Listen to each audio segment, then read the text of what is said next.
इससे पहले कि सुधांशु जी से पहला सवाल दागे, मुझे लगता है यहाँ पर छात्र भी हैं और वयस्क भी हैं बहुत सारे। आप में से कितने लोग मानते हैं कि मंदिर हो या मस्जिद हो, लाउड स्पीकर्स हटना चाहिए हर जगह से? कितने लोग मानते हैं कि नहीं हटना चाहिए? मुझे लगता है सभी लोग।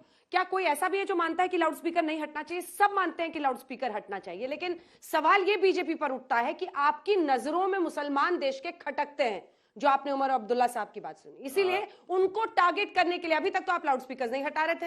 ये क्या पहला साल है आपका शासन में? देखिए, जहां जहां हाई कोर्ट्स ने जजमेंट दिए, केरल में दिया था, बंगाल में दिया था, नहीं हटा। महाराष्ट्र में आया था तो हमने कहा हटाइए। उत्तर प्रदेश में हुआ, फट से हटा दिया गया। इसलिए हम ये कह रहे हैं, हमने तो ईमानदारी से हटाया, भाई सब जगह के हटेंगे। अब हट सब धर्मों के रहे, समस्या जो है मुस्लिम्स को ही लग रही। और जानते हैं क्यों है? यहां की विपक्ष की सरकारों ने कितने मजेदार काम किए आपको पता है? सिर्फ मौलवियों को सैलरी नहीं मिलती थी, मुअज्जिन को भी सैलरी मिलती थी जो अजान लगाता है। मतलब मजे की बात यह है कि भारत में ऐसा विचित्र उदाहरण आपको होगा कि सुप्रीम हाई कोर्ट जिस चीज को गलत कह दे, उस काम को करने की तनख्वाह सरकार दे सरकारी खजाने से, और उसके बाद जब हम कहें कि ये नहीं होना चाहिए तो कहें कि साहब ये तो राजनीति हो रही है। और उमर अब्दुल्ला की बात पे जवाब दे देना चाहता हूं। उमर अब्दुल्ला साहब, ये जब देश का विलय हुआ था 24 अक्टूबर 1947, आप इंस्ट्रूमेंट ऑफ एक्सेशन पढ़ लीजिए, उसमें किसी प्रकार का ना 35 ए था, ना 370 था, ना कुछ भी नहीं था। और आप उस स्टेट के हैं जो 2019 अगस्त से पहले सेकुलर नहीं था। मैं इसलिए ईमानदारी से कह रहा हूं कि 1976 में जब सेकुलर वर्ड भारत के संविधान में डाला गया, लोकतंत्र के सबसे काले अध्याय के दौरान विपक्ष को जेल में डालकर, तो 370 की आड़ में जब तक संविधान का कोई संशोधन कश्मीर में अडॉप्ट नहीं होगा वो नहीं होता था, और वो कभी अडॉप्ट हुआ ही नहीं। ठीक है। तो जो स्टेट सेकुलर नहीं थी वो सेकुलरिज्म के प्रतीक बन गई। और एक लाइन और कह दूं, इन कहते इन्होंने कभी किसी दूसरे ने किया तो मैं बताना चाहता हूं, तमिलनाडु में पेरम्बूर जिला, उसमें कोलतार गांव, वहां मुस्लिम्स की आबादी 70% हो गई, तो कहा गया कि अब मंदिर में घंटा नहीं बजना चाहिए, पूजा अर्चना बंद हो जानी चाहिए, क्योंकि हमारी धार्मिक भावना आहत होती है। और डीएमके की सरकार ने मान लिया। वो तो मद्रास हाई कोर्ट बीच में आया, कोई सेकुलरिज्म का सूरमा बोला हो कश्मीर से लेकर केरल तक कि ये गलत है। मद्रास हाई कोर्ट ने कहा कि ये कोई तरीका नहीं होता कि 70% आबादी हो गई, इसलिए उसने कहा कि पूजा अर्चना चलेगी। तो मेरे ख्याल से इनको 1947 में अपने एक्सेशन से लेके आज हिंदुस्तान के कोने कोने में क्या हुआ है वो देख लें। सबके लाउड स्पीकर उतर रहे हैं, मगर टारगेट पे मैं हूं। अब आपकी ये मकसदशुदा शिकस्त खुरदार जहनियत के लिए कोई दूसरा जिम्मेदार नहीं। भदौरिया साहब, नहीं, बाबा साहब बुलडोजर भी चला रहे हैं, योगी आदित्यनाथ, और दूसरी तरफ लाउड स्पीकर भी लॉ को एनफोर्स कर रहे हैं, वो कहते हैं। क्या गलत है? देखिए, आपने कितनी मजेदार बात की। अभी यहाँ बैठे सभी लोगों ने, आपने पूछा कि दोनों धर्म को अगर लाउड स्पीकर हटाया जा रहा है, कितनी आसानी से 1 सेकंड नहीं लगा, सबने हाथ उठा ऊपर कर दिया। क्यों? यही हिंदुस्तान की संस्कृति संस्कार है। इसके मतलब कि वो जो हम उनको कट्टरवाद कहते हैं, वो कानून को मानने वाले लोग भी हैं।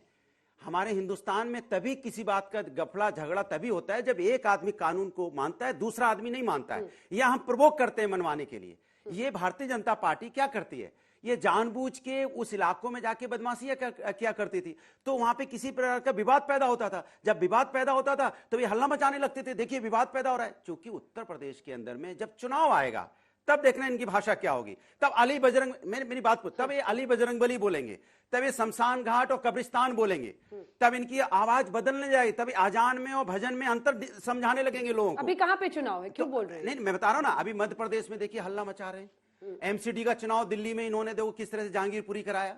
जहांगीरपुरी में ये दंगा करवा रहे थे, और दंगा करवाने में जब ये नाकाम हुए, माननीय सर्वोच्च न्यायालय ने इनके पीठ पे जम के इनके बुलडोजर वाली राजनीति का चाबुक मारा तेज, तो बिल्ला के बोलने लगे, नहीं नहीं नहीं नहीं, हम तो वहां पे अतिक्रमण हटाने गए थे। अरे भैया, अतिक्रमण हटाने का इतना ही शौक है तो पूरे दिल्ली में 700 कॉलोनी ऐसी हैं जिसमें अतिक्रमण हटना भी चाहिए। जो इलीगल उसको हटाइए आप। लेकिन आप राजनीति क्यों करते हो? आपको राजनीति के अलावा कुछ आता है क्या? राजनीतिक पार्टी क्या करना है? एक मिनट, इसी तरह देखो अलवर की घटना, मैं पूरी बात बता दूं, पूरी कर लीजिए। एक सवाल है। हाँ जी, मैं सवाल यह है कि आप लोग जब सत्ता में थे तो क्यों नहीं हटाया लाउड स्पीकर? सिंपल है, ये सबको जानना है। हाँ बिल्कुल क्यों बता नहीं रहा हटाया? बिल्कुल बता रहा हूँ। क्या डर था? बिल्कुल बता रहा हूँ।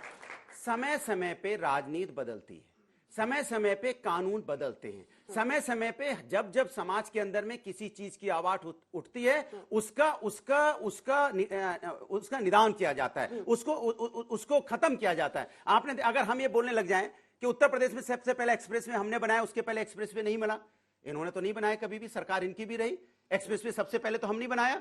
मेट्रो सबसे पहले हम नहीं बनाई, 1090 यहां हम नहीं बनाया, 100 डायल पुलिस का हम नहीं बनाया, ये पहली बार हमने किया ना। अगर हम इसी को लेकर ढिढोरा पीटते रहे कि सबसे पहले हमने किया, तो जब जब जिस चीज की जरूरत, मेरी बात सुनिए, जब जब जिस चीज की जरूरत पड़ती है तो सरकार की जिम्मेदारी बनती है। आज सरकार की क्या जिम्मेदारी नहीं है? सरकार की जिम्मेदारी नहीं है कि इनकी आदत है कि कैसे हम, अब ये परेशान किस बात पे हैं कि दोनों समुदाय बड़े प्यार से हटा दे रहे हैं। अब ये परेशान है कि कहां से खोज के लाएं, कश्मीर जाएं, वहां से कोई कुछ बोल रहा है क्या? तमिलनाडु के किसी गांव में कोई बोल रहा है, शर्म नहीं आती? तमिलनाडु गांव का लेके आप एग्जांपल पूरे हिंदुस्तान को बदनाम करना चाहते हो, पूरे हिंदुस्तान को बदनाम करना चाहते हो, उस पर कार्रवाई कीजिए, उस पर कार्रवाई होनी चाहिए, कार्रवाई होनी चाहिए, कार्रवाई होनी चाहिए, उस पर कार्रवाई होनी चाहिए। आप एग्जांपल लाते हो किसी गली का, किसी कोने का, अरे कार्रवाई कीजिए उस पर। कार्रवाई की बात के लिए सरकार आती है, केंद्र सरकार क्यों है? सरकार क्यों है? घंटी बजाने के लिए। तो केंद्र में क्या करते हो आप? क्यों नहीं आपने वहां पर फोर्स होगी? ईडी सीबीआई सब जगह फंस जाओगे, वहां नहीं भेज पाओगे। कमाल की बात करते हो, ईडी सीबीआई सब जगह चली जाएगी, लेकिन उस गांव में नहीं जा पाएगी। क्यों? क्या बेशर्मी की हद करते हैं, मतलब ऐसा होना चाहिए, कुछ ऐसा माहौल बनना चाहिए जिससे कि हमारा काम चलता रहे। अच्छा महंगा बताइए, दाल क्या भाव है? दाल क्या भाव है? दाल क्या भाव बताइए ना, तेल क्या भाव है? नहीं, सुनिए, नहीं इतनी तेल क्या भाव है, दाल क्या भाव है, टमाटर पहले उसका जवाब देंगे, पहले इसका जवाब दो। मालूम नहीं है वहां पे क्यों नहीं है, विरोध क्यों नहीं किया, पहले इसका जवाब नहीं है, दीजिए। कोई लेना फिर मत देना नहीं भागिए। इनको। अभी देखो परेशान हो गए, अब इतिहास फिर खोलेंगे, फिर पन्ना इतिहास का भाई, खोलेंगे। आटे दाल का इनका भाव जनता काम ने है बता हमें दिया आपको है, काहे लड़ाते परेशान हो रहना। भाई? आप इनके चक्कर मत आइए, लड़ा के मार डालेंगे सबको, लेकिन कभी विकास की राजनीति नहीं करेंगे, कभी ये महंगाई बेरोजगारी पे नहीं बोलेंगे, और हमें आपको लड़ा देंगे अभी हिंदू मुसलमान करके। अरे इस देश के अंदर में सिख भी हैं, बौद्ध भी हैं, ईसाई भी हैं, हर जात के लोग हैं, आपको जाति धर्म के लोग हैं। मगर दिल में तालिबान सिर्फ शफीकुर रहमान जिम्मेदारी पर सांसद के हाथ में है। ठीक है, राधिका इंडिया सिर्फ केंद्रीय समाजवादी पार्टी के हाथ में है। राधिका सिर्फ बिजनौर का सपा का जिला अध्यक्ष सलमान कुरैशी कहता है मुसलमानों के पेशाब से चिराग दिलवाऊंगा। और सुनिए, आपका